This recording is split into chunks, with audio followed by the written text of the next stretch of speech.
Meus queridos irmãos, recebam todos a paz do Senhor. É uma honra poder voltar a essa casa, servir a Deus e servir a vocês. Pela segunda vez no Confire, a minha palavra de gratidão aos pastores desta casa, ao pastor Samuel, este amigo, a sua família, a todos que estão participando esses dias aqui dessa conferência. E nessa feita, Deus me deu a graça, a dádiva e a honra de estar acompanhado da minha família. A minha esposa Renata está ali, com a Lara no colo e o príncipe Levi. E nós estamos felizes em poder servir a Deus com vocês. Se você trouxe a sua Bíblia, eu peço, por gentileza, que você abra no livro do Êxodo, capítulo 3. Êxodo, capítulo 3. Pedir ao meu amigo tecladista, se quiser permanecer, nos ajudar, gratidão. Êxodo, capítulo de número 3, queridos.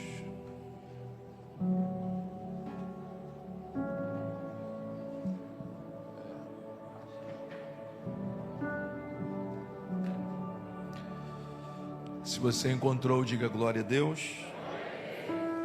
Verso 1 a seguir diz assim: E apacentava Moisés o rebanho de Jetro, seu sogro, sacerdote em Midian. Então levou o rebanho para trás do deserto e chegou ao monte de Deus, em Horebe. E apareceu-lhe o anjo do Senhor em uma chama do meio de uma sarça. E olhou e notou que a sarça ardia no fogo, mas a sarça não se consumia.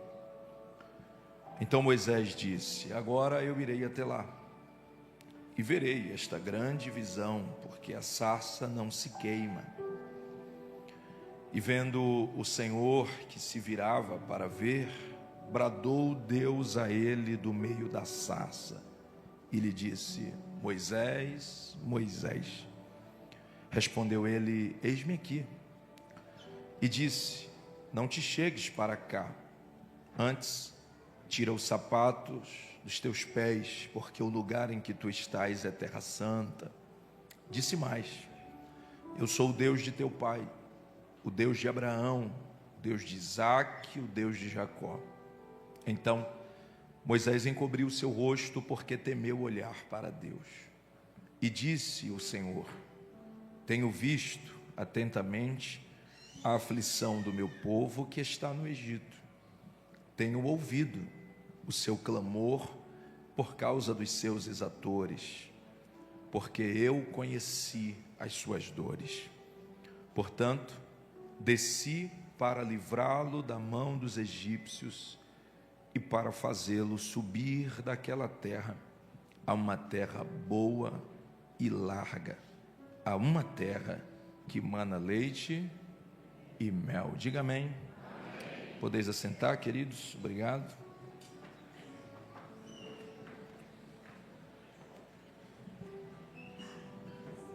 Mantenha a sua Bíblia aberta, visto que nós estamos diante de uma conferência. Apesar de ser de fogo, não há fogo sem palavra. O segundo livro do Antigo Testamento, ou do Primeiro Testamento, o livro do Êxodo, é conhecido entre nós por aquilo que a expressão ou a palavra êxodo, dentro da tradução grega que chega a nós, significa, que é saída. Até porque todo o contexto do livro do Êxodo traz uma abordagem direta sobre a saída do povo de Deus, como livramento de Deus da opressão egípcia. Todavia, nós precisamos observar um outro detalhe. Quando analisamos a palavra êxodo dentro da língua original hebraica, escrita do Antigo Testamento, nós nos deparamos com a expressão Shemot, que significa nomes. E é importante compreender isso, porque no Pentateuco, ou os 5 primeiros livros da Bíblia, todos os 5 livros, possuem como significado principal algo correlacionado aos seus primeiros versículos. Por exemplo, Gênesis, capítulo 1, verso 1, começa dizendo no princípio. A palavra Gênesis, Bereshit, do hebraico, é princípio.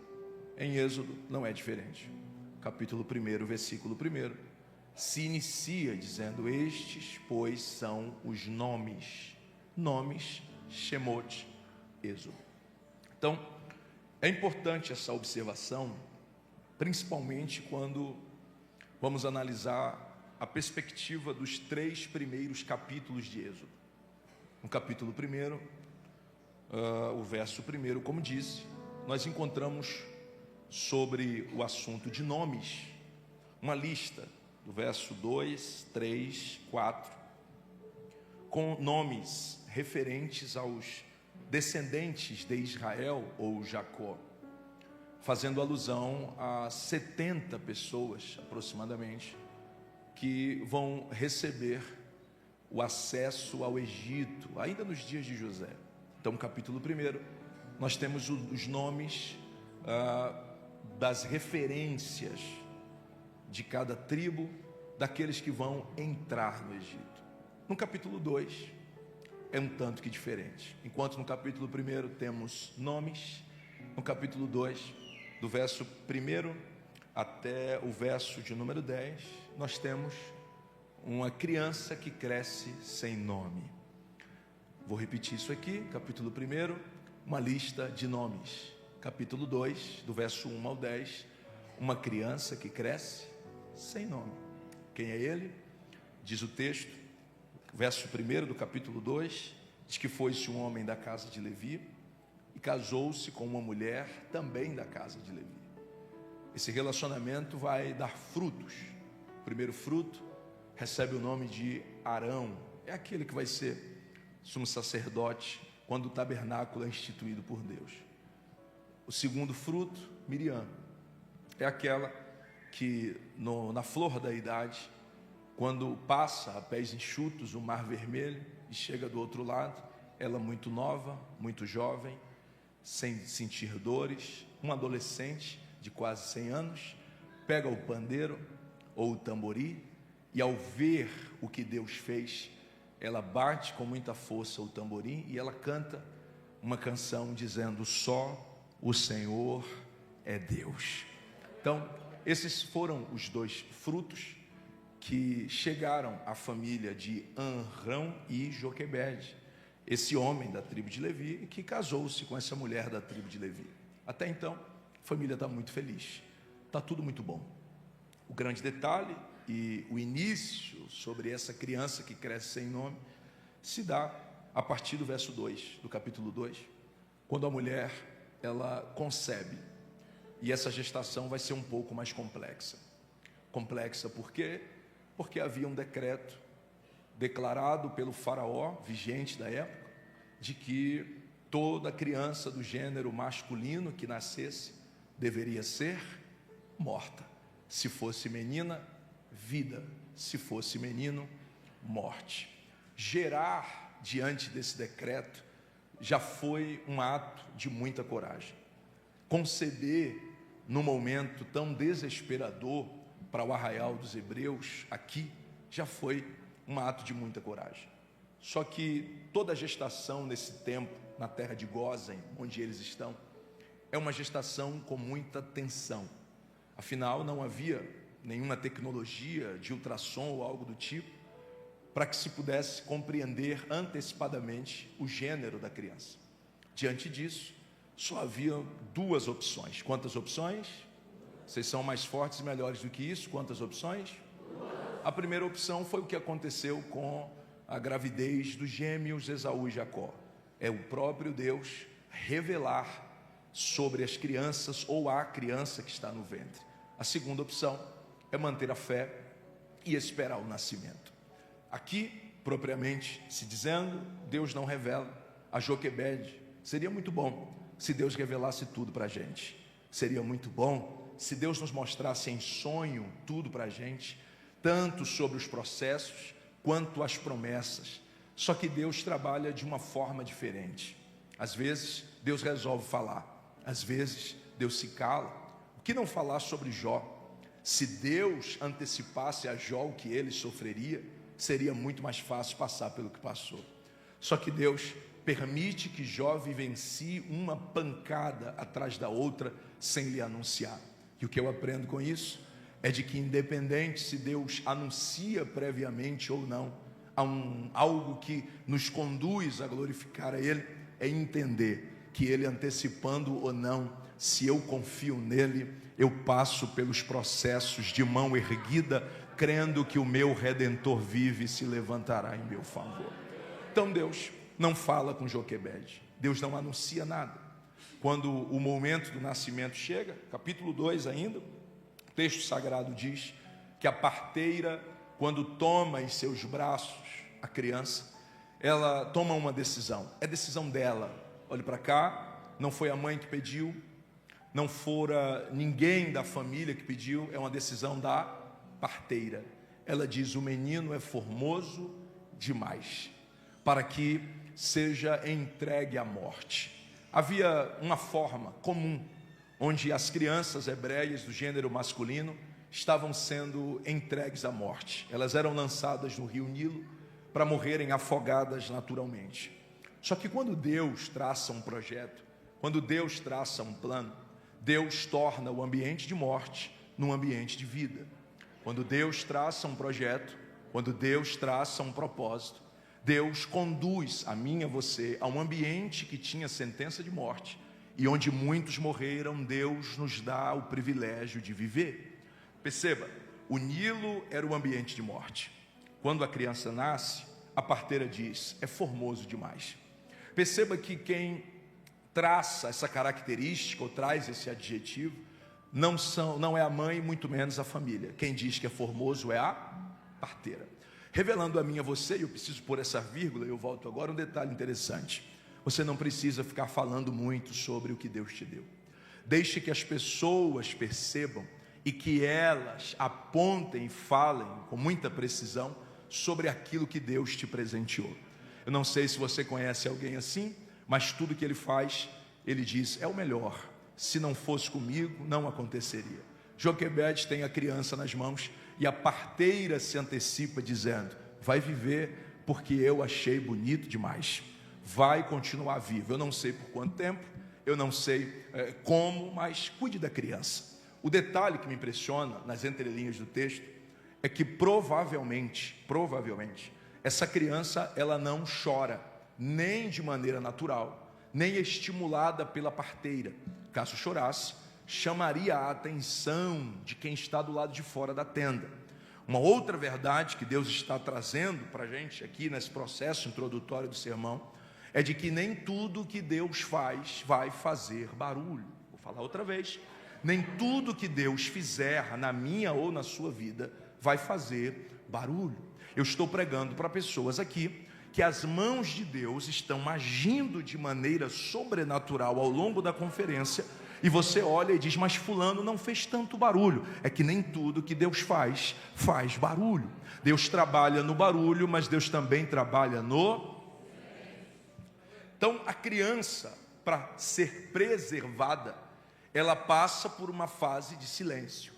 O texto revela que essa criança sem nome, eu preciso que você me ajude nisso, a criança ainda não tem. O livro do Êxodo significa, a palavra Êxodo no hebraico significa nomes. No capítulo 1, uma lista de nomes. No capítulo 2, uma criança que nasce, os seus pais não têm o direito de colocar. A pergunta, pastor Samuel, é: por que Joquebede e Arão não cumprem aquilo que é comum entre os hebreus, de dar um nome no nascimento da criança? Por uma razão simples: como que eles vão dar nome a um projeto que eles não sabem se vai prosperar? Como que eles vão dar nome a uma criança que eles não sabem se realmente terá condição de viver? O que Joquebede e o pai fazem é desfrutar de um projeto que não tem certeza de como vai ser o futuro. Isso aqui é algo que me faz pensar, Porque Deus trouxe alguém essa manhã para dizer, ainda que você não tenha certeza de como será o amanhã, acredite, foi eu que te dei o projeto, fui eu que te dei a promessa, fui eu que te entreguei o propósito. Por mais que você não dê nome nem tenha certeza, eu sou o Deus do passado, eu sou o Deus do presente e eu sou o Deus de um futuro. Acredite, haverá um futuro para esse projeto. Glória a Deus. Perceba de que o menino, durante esse tempo, sem nome, cresce nessa casa por 3 meses. Olhe para cá. Quanto tempo a criança se desenvolve dentro da casa dos pais? 3 meses. Eu acho que os pais que estão presentes aqui essa manhã, meu pastor, eles devem ter muita inveja de Joquebede e Arão. Porque o menino sem nome é a criança que passa 3 meses sem chorar, deixando os pais dormirem a noite toda, sem causar nenhum alvoroço. Eu tenho uma Lara ali que foram quase 2 meses, de muito choro, noites em claros, com muita cólica, e o menino sem nome, ainda que tivesse cólica, ainda que sentisse, poupando o projeto que te entregou. E ele está dizendo, não vai fazer barulho ainda, porque eu tenho vida sobre esse projeto. Deixa eu correr para finalizar essa introdução. O texto vai dizer que 3 meses depois, não era mais possível esconder. Eu preciso dizer isso aqui, porque vivemos numa geração que tudo é para ser mostrado. Até aquilo que não é real, as pessoas querem mostrar. Até aquilo que não é verdade, as pessoas querem mostrar. Qual é o problema nisso? É que mostrar o que é real já nos conduz a uma linha tênue e arriscada. Imagine mostrar o que não é real. Só que Deus, através da história do menino sem nome até então, vai me ensinar que é melhor, guarda isso, é melhor um projeto escondido vivo do que um projeto exposto morto. Vou falar de novo. É melhor um projeto escondido vivo do que um projeto exposto morto. O que Deus está dizendo é melhor uma família escondida sem fazer barulho viva do que expor demais a sua família e ela ser levada à destruição. É melhor um casamento escondido no sentido de sem tanto mostrar, mas vivo em Deus, do que mostrar muita coisa e na verdade não ter vida. Deus está falando com a gente essa manhã. Pode estar escondido, mas eu estou preservando a vida sobre você. Glória a Deus. A gente vai esquentando aqui devagarzinho, é igual carro a álcool. Vai pra cá. 3 meses depois diz, e não se pode mais. Você está preparado para viver isso na sua vida depois desse confire? O que Deus está dizendo a alguém é, depois desse processo de esconderijo, eu te darei ou te levarei a um nível que não vai dar mais para. Não é você que se apresenta, é Deus que te apresenta. Não é você que se mostra, é Deus que te mostra. Não é você que se levanta, é Deus que te levanta nesse tempo. Me ajuda a pregar, por favor. Tome a mão de quem Deus colocou do seu lado, com muita comunhão, com muito carinho. Dê um sorriso. Eu sei que é difícil sorrir de manhã. Diga para ele ou para ela, não precisa se apressar.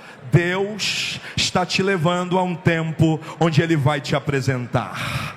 Eu quero ser uma voz profética essa manhã. Depois desse confire, Deus vai te apresentar a quem Ele precisa te apresentar, aos ambientes que você precisa chegar.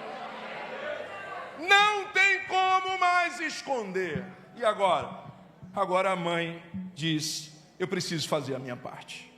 Então ela prepara um pequeno barquinho, betuma por dentro e por fora, tornando impermeável, põe um pano aconchegante, põe a criança e coloca entre os juncos, uma plantinha que cresce na beira do Nilo, escondido entre os juncos. Porque, olhe para cá, a Joquebede entendeu que escondido também vive, que escondido também cresce. Então por isso que ela esconde nos juncos. O menino é escondido na tenda e depois é escondido entre os juncos. Só que tem um detalhe, olhe para cá, por favor, isso é muito importante para eu chegar no capítulo 3. Apesar de colocarem o menino entre os juncos dentro de uma cesta, diz o texto, que Miriam, quem? Não, mas melhor, quem? Ficou de longe, olhando. Eu preciso falar isso. Nós estamos vivendo um período transicional de gerações. Nós temos uma geração representada no menino sem nome do cesto e uma geração representada na Miriam. O que Deus está nos direcionando nesse Confire, eu preciso entregar a revelação que Deus me entregou nessa palavra. Para essa manhã, para você que veio, Deus está dizendo, se você está no processo de Miriam, entenda o seu lugar. Mas se você está no processo do menino do cesto, também entenda o seu lugar. Rafael, como assim? Enquanto tem um menino sem nome no cesto, escondido nos juncos, tem uma Miriam que já não é mais tão nova assim, mas que não abandona o menino. Está de longe, mas está olhando. Está de longe, mas está acompanhando. Sabe qual é o problema? É que aqui revela a transição de geração. Tem uma geração que está passando, já tem nome estabelecido, já tem história estabelecida, teve experiências com Deus ao longo do tempo, mas em contrapartida tem uma geração que está chegando, nem nome tem, está escondido, enrolado num pano, dentro de um cesto, e Deus está dizendo, eu estou dando graça à geração de Miriam, para não deixar o menino do cesto sozinho. Rafael, o que isso tem a ver com Confire? Deus está dizendo, a uns a chama está muito acesa, a outros a chama está começando a acender. Não é porque a sua chama está muito acesa que você abandona quem ainda está com fogo começando. Miriam está de longe, olhando. Escute, de repente a filha de Faraó desce para banhar-se, sim ou não? Quando o menino resolve chorar, é no dia que não deveria chorar. 3 meses numa tenda, poderia chorar no horário que está todo mundo dormindo. Antes da filha de Faraó descer, poderia, mas ele chora na hora que a filha do rapaz que quer matá-lo desceu. Só que eu não sei se você pegou o que eu disse um pouco atrás. Eu estou te sustentando ainda sem nome, ainda sem uma história definida, mas eu estou dizendo, onde muitos morreram eu te dou vida, onde muitos fracassaram eu te sustento. Tem alguém entendendo e recebendo isso de mão levantada? Libera o grito de glória mais alto dessa manhã nessa casa. Uramacandassi o remandaramassuri micandarai. Quando a filha de Faraó desce, eu estou sentindo a graça de Deus. O menino chora, ela o toma nas mãos. Mas quem estava olhando de longe? A geração que está passando não pode abandonar a geração que está chegando.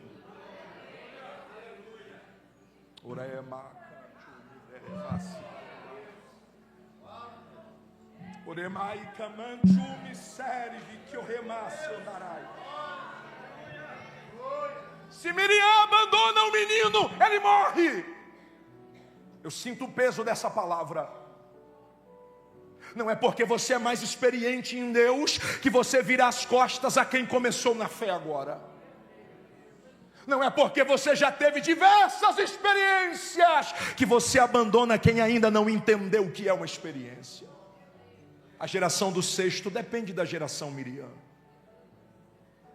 Quando a filha de Faraó toma nas mãos, ela se antecipa e diz: minha senhora, oh glória, deseja que eu vá buscar uma ama das hebreias, para que dê de mamar a criança e ela pare o choro. A filha de Faraó entendeu, porque a geração Miriam, tendo a experiência que tem, se antecipa antes da sentença de morte da geração do menino sem nome. O menino não tem nome, mas é guardado. O menino ainda não tem nome, mas é protegido. O menino ainda não tem nome, mas está provando de um Deus que livra. O menino ainda não tem nome, mas está desfrutando de um Deus que se revela. A filha de Faraó diz: busca. Você acha que ela foi buscar quem? É óbvio. A mãe volta. preocupada. Afinal, é a filha de Faraó. Mas quando chega, que toma a criança nos braços. Irmão, por favor, reflete comigo. Ela colocou o menino dentro de um barquinho entre os juncos à beira do rio. Você acha que qual era a principal expectativa dela? Era que o menino viva enquanto puder. Ela nunca imaginou que alguém o acharia e daria ao menino privilégio de vida. Ela disse: Hebreia, cuida do menino. Não tem nome ainda, tá? Você pode ler depois o capítulo 2 aí, até o verso 11. Você vai ver que a todo instante é chamado de menino, de criança, de menino, de criança. Ela diz assim: cuida do menino. E aí, quantas mães tem aqui? Levante a mão, por favor.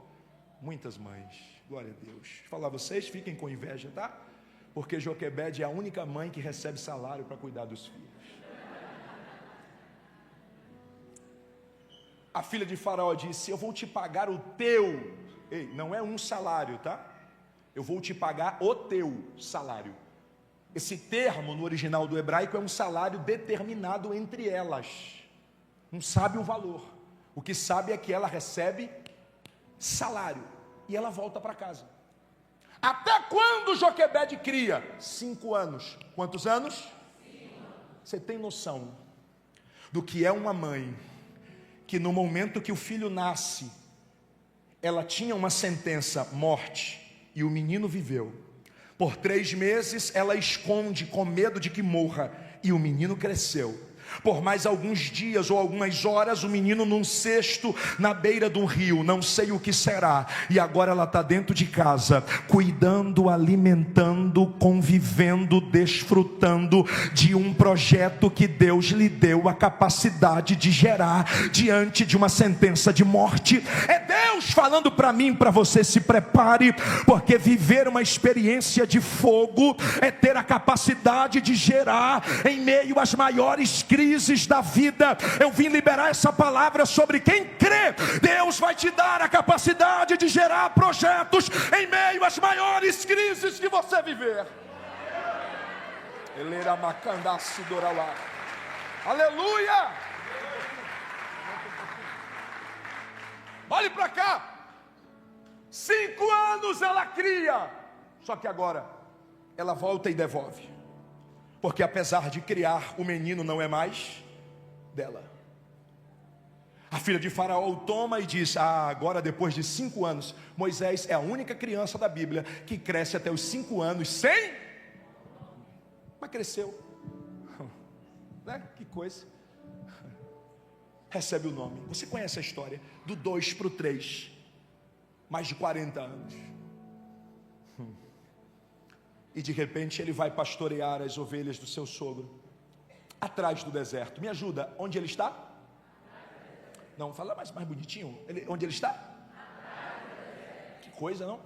Por que ele leva as ovelhas para trás do deserto? Se você não pegar isso aqui e der o glória mais alto da manhã, está ruim, hein? Por que ele leva para trás e não no deserto? Razão simples. Porque durante o deserto não tem pasto e nem água. Agora, atrás do deserto,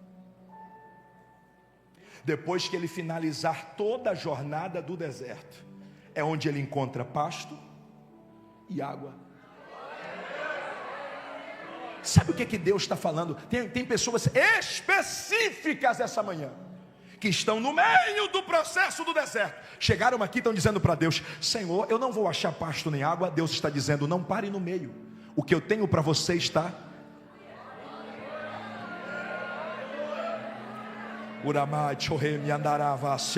Mão direita em cima. Eu tenho uma palavra profética para alguém. Deus está dizendo: você viveu tanta coisa até aqui, porque parar no meio? Vai para trás do deserto, conclua a jornada do deserto, porque eu tenho pastos verdejantes e tenho águas cristalinas para alimentar e para saciar você. Agora continue a jornada, não pare no meio, atrás do deserto.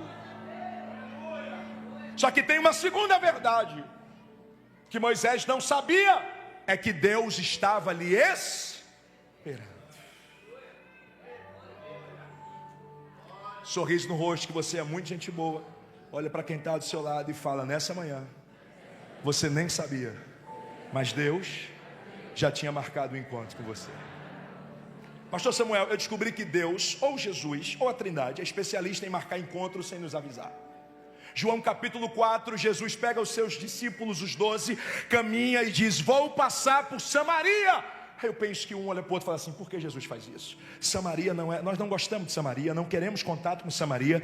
Por que passar em Samaria? Quando chega do lado do poço de Jacó, ele diz: entrem em Sicar e comprem comida. Jesus, quem vai? O Pedro, o João, o Tiago? Não, vai os 12. Mas Jesus manda 12 comprar pão, manda 12 comprar comida. É porque quem não tem estrutura para ver o momento que eu vou ter de bate-papo com a pessoa que vai chegar, só serve para comprar comida. Vai comprar.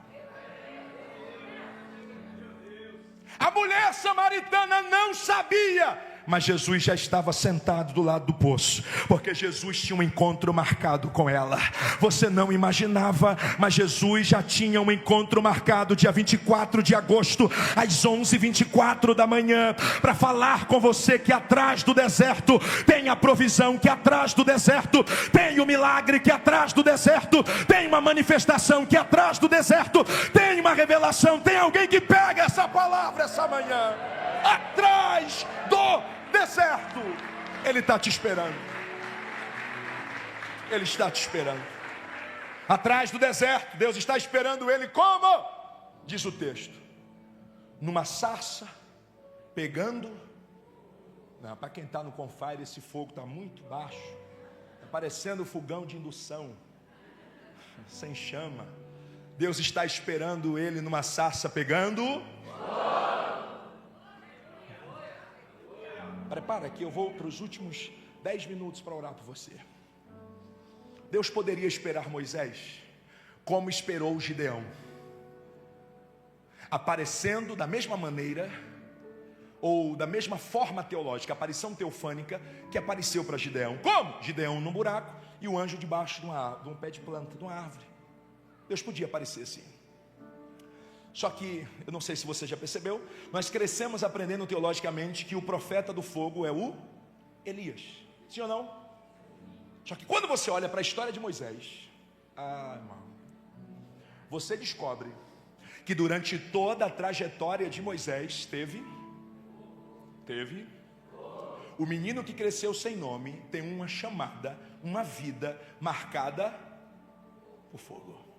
Aí você descobre que Deus se manifesta com fogo para quem tinha nome, mas que Deus se manifesta com fogo para quem cresceu sem nome. Atrás do deserto, Moisés está olhando as ovelhinhas do sogro beberem água e pastar, e de repente ele sente o calor. Ei, eu ouvi alguém recentemente dizer que Deus não trabalha com sensações, até eu ler esse texto outra vez, para pregar para vocês essa manhã. O que você acha que levou Moisés a perceber que tinha uma sarça pegando fogo? Calor. O que é calor? Sensação. Seja frio ou calor, você sente. Aqui, diga-se de passagem, Vitória da Conquista, costuma ser frio. A minha região, lá nós temos 4 estações diferentes: quintura, calor, mormaço e sarça ardente. Lá é muito quente. Muito quente. A gente às vezes tem lá 37, 6 horas da tarde, 37 graus. É normal, é muito quente. Em compensação, a cidade de Irecê ficou como a segunda cidade da Bahia com maior índice de desenvolvimento econômico esse ano. Então a gente percebe que, independente se é frio ou se é calor, Deus permite crescer.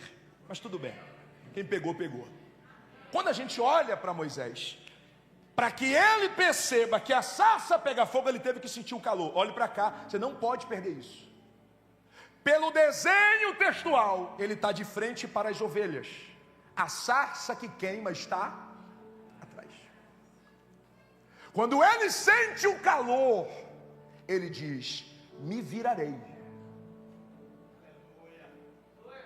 O que Deus está falando com alguém aqui é: na sexta-feira eu te levei para trás do deserto. No sábado, eu te fiz sentir o calor. Agora pela manhã,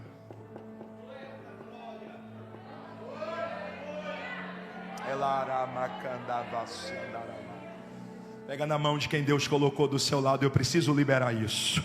Segura firme a mão de quem está à direita e quem está do outro lado também. Diga para ele ou para ela: chegou a hora de experimentarmos o Deus do fogo. O Deus do fogo, o Deus do fogo.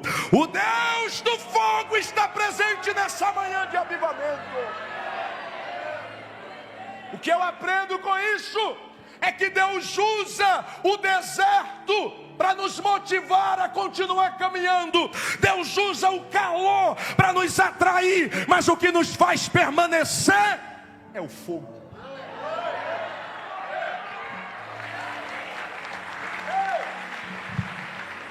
Nós não permaneceríamos se fosse apenas pelo calor, porque o calor começa no ápice, mas se bater um ventinho ele baixa.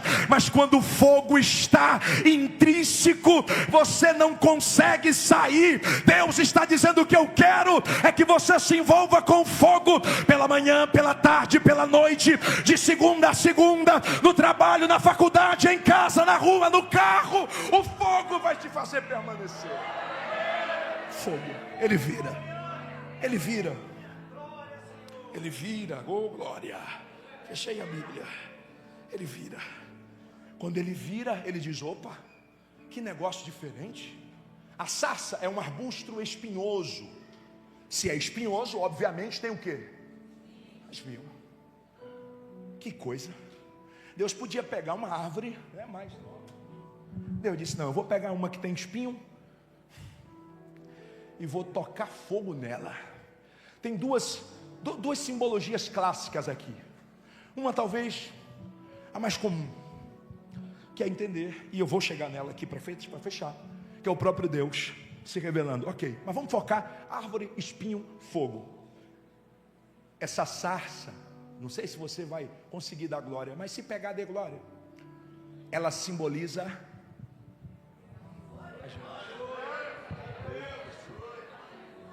Mas como assim, pastor? Simples. Qual é o fruto da sarça? Agora, olha o que Deus faz. Deus poderia ir para uma árvore cheia de frutos. Deus disse: não, eu quero aqui tem a natureza mais complicadinha, cheia de espinho. Está pensando que a gente é bom, é? A gente é tão assim que tem hora que a gente não suporta nem a gente mesmo. Tem hora que a gente fura a gente mesmo com o próprio espinho. É sério. Tem dia que você acorda que você diz: meu Deus, não sei nem porque eu acordei e estou assim desse jeito, um negócio esquisito. E assim, tratando de homem e mulher, a mulher logo expõe, o homem fica logo fechado, mas o que é que você tem? Você não me ama mais, você é isso, você é aquilo. E ele é os espinhos furando ele mesmo. Entendeu? É um negócio meio estranho. E Deus disse: eu vou pegar vocês com essa natureza tão complicada, que se machuca e que machuca os outros com palavras, com gestos, com atitude, mas eu vou fazer um negócio. Eu sei como tratar vocês. E como é que o Senhor vai nos tratar?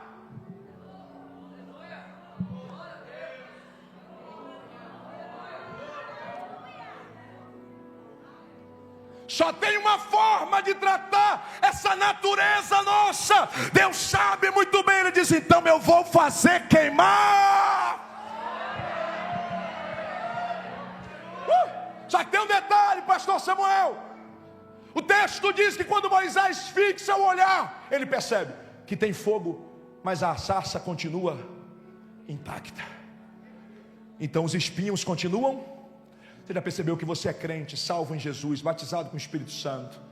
A depender da doutrina que você acredita, você fala em línguas ou você não fala, aí é um particular seu, não entra em questão. Agora perceba, já percebeu que você é cheio, você canta, você chora, você se rasga, você cai de joelho no chão. Tem uns que pula, tem uns que corre, tem uns que pega a cadeira, bota na cabeça. É um problema seu de personalidade, cada um reage de um jeito. Agora quando você menos espera, os espinhos continuam. Lembra de Paulo? O maior exemplo é Paulo, para que alguém com o coração mais incendiado pelo fogo do Evangelho do que Paulo. Só que Paulo disse: eu estou com um problema sério, Senhor. Eu estou sentindo o fogo de Deus me queimando, estou totalmente consumido pelo teu fogo. Só que todo dia eu vejo alguém como um mensageiro de Satanás me batendo. E eu já orei 3 vezes, porque eu sinto o fogo, para o Senhor arrancar esse espinho de mim. O Senhor disse: quem disse a você que eu vou arrancar? O meu fogo queima em você, mas eu não arranco, porque se eu tirar esse espinho, você se vangloria por aquilo que vive. Então eu sou o único Deus que queimo com fogo, mas deixo o espinho para você se lembrar quem você é e quem eu sou.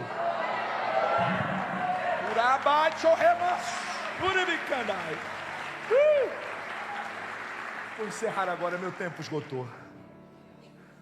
Você me ouve mais 3 minutos, diga amém. Esse povo é corajoso. Moisés disse: que sarça diferente. Está pegando, mas os espinhos continuam lá. As folhas, ô folhinha querida, está lá do mesmo jeito. Aí Moisés disse: bom, já que é diferente, eu vou chegar para mais. Ô irmão, o calor é só para te atrair. O confire é só para te atrair. Já ouviu aquela música Me Atraiu? Já prepara aí para vocês cantarem já, beleza? É para te atrair. Aí Moisés disse: eu quero mais. Eu não consigo conceber a ideia de alguém que já sentiu o calor desse fogo, e ao invés de querer ir para mais perto, está caminhando para longe. Não entra na minha cabeça. Não consigo conceber a ideia. Moisés disse: eu quero mais, eu vou para perto. Eu vou para perto. Deus gritou na minha alma, desde o momento em que eu recebi o convite com essa palavra, pastor Samuel, e Deus gritou na minha alma: diga ao meu povo que essa conferência é para atraí-los. Elai manchu mineia quemai. Pastor, e o que eu faço depois de ser atraído por ele no confire? Vai para perto, vai para perto, vai para perto, vai para perto. Deus está falando: o confire é para te atrair para viver uma vida de intimidade. O confire é para te atrair para viver uma vida de relacionamento contínuo. Afinal, de que adianta sentir o calor aqui e a partir de amanhã, segunda-feira, no seu trabalho, viver como uma pessoa que parece uma geladeira? Deus não vai medir o teu fogo baseado pelos gritos que você dá no templo, mas baseado pelas suas atitudes que você tem lá fora a partir de amanhã. Moisés diz: eu vou para perto, eu vou para perto. Quando ele está indo para perto, Deus grita: Moisés, Moisés! Quanto tempo ele passou sem nome? Mas na hora de Deus falar com ele, Deus o chama pelo...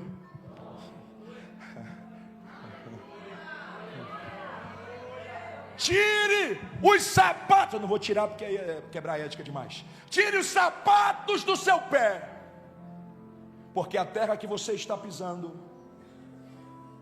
Você não quer mais fogo? Então você vai ter que entender. Eu vou ter que parar aqui. Qualquer coisa de noite eu continuo na mesma passagem. Você vai ter que entender que para ter mais de Deus, você vai ter que fazer 2 coisas, pelo menos. Quantas coisas? Primeiro, sabe por que Deus manda ele tirar as sandálias? Tem várias vertentes, várias linhas, mas uma das mais simples, porém cabíveis à mensagem dessa manhã. Deixa eu te explicar. Haviam muitas deidades, muitas divindades no Egito, deuses. A propósito, Deus mandou quantas pragas no Egito? Você lembra ainda? 10. Cada uma das pragas era Deus derrotando no campo espiritual um símbolo de Deus do Egito. Principalmente a última praga. Não sei quem anda lendo a Bíblia aqui, mas qual foi a última praga? A morte dos primogênitos. Por que isso? Porque o próprio faraó era a representação da maior divindade do Egito. Rafael, o que é que isso tem a ver? Todos os templos pagãos do Egito tinham uma cultura. Apesar de que alguns templos pagãos, até nos dias de hoje, preservam essa cultura. Qual é a cultura? Vai entrar no templo, tira a sandália, tira o sapato. Se você partir isso até para casa, eu não sei você, mas quando a gente chega em casa, não é legal. Você vir com o sapato da rua, pisou onde pisou, passou por onde passou, e sai entrando, pisando no seu tapete. Se eu fizer isso em casa, minha mulher não gosta muito. Então você tem que... Porque isso fala de 2 coisas. Primeiro, lugares que você passou e você não sabe o que veio. Segundo, tratando-se de templo, reverência. Pisar, se você não pegar isso aqui, der o glória mais alto, deu ruim, hein? Pisar descalço nos templos dos deuses do Egito é você fazer uma declaração. Que declaração, pastor? Eu estou tão à vontade na sua presença.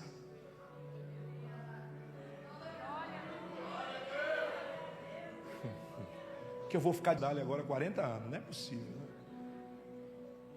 Mas quando ele pisa no Monte Horebe, que é chamado Monte de Deus, me ajuda, Monte Horebe é chamado Monte de... Lá em Elias, Monte Horebe é chamado Monte de... Se é monte de Deus, é casa de Deus. Se é casa de Deus, transformou-se num tabernáculo de Deus. Se é tabernáculo de Deus, é templo de Deus. Se é templo de Deus, é lugar de adoração a Deus. Se é lugar de adoração a Deus, Deus está dizendo, eu habito aqui. Se eu habito aqui, se é a minha casa, eu dito as regras da minha casa. Se eu dito as regras da minha casa, Moisés, eu preciso te revelar a segunda verdade. Qual é, Senhor? Você não pode entrar na minha casa de qualquer jeito. Ou você entra para ficar à vontade e ter intimidade, ou você nem entre no meu ambiente. Então por favor vai tirando as suas sandálias, porque eu tenho uma segunda coisa para te falar. Se a casa é minha, eu te revelo, a casa é separada, é santa. Não tem como conviver com o meu fogo sem santificação. Eu sei que nem todo mundo vai dar glória, nem todo mundo vai gostar, mas eu preciso encerrar. Então olhe para alguém do seu lado, dê um sorriso que fica melhor, vai descer melhor. Diga assim, a casa é de Deus, as regras são dele. Ou você tira as sandálias, que carrega tudo dos lugares que você passou, ou você nem entra na presença dele. Tem gente que quer entrar no fogo, carregando as mazelas nas suas sandálias, carregando as impurezas. Eu vou falar, nem que você não venha de noite. Carregando as impurezas do rastro das suas pisadas. Deus está dizendo, eu tenho uma nova história para você a partir do fogo, mas eu preciso que você tire essas sandálias. Eu não me interesso mais por onde você passou, onde você pisou, onde você entrou. Agora se quiser ficar no fogo, você vai ter que tirar as sandálias para me reverenciar, diz o Senhor. Fica de pé.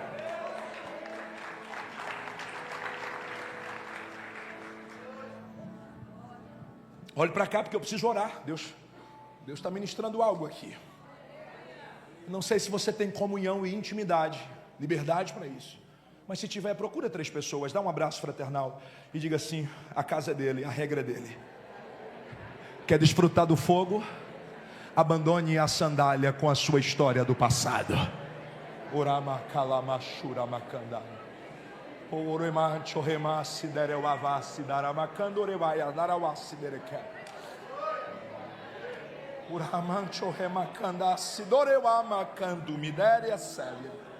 Deus estava dizendo a Moisés, eu tenho uma nova história.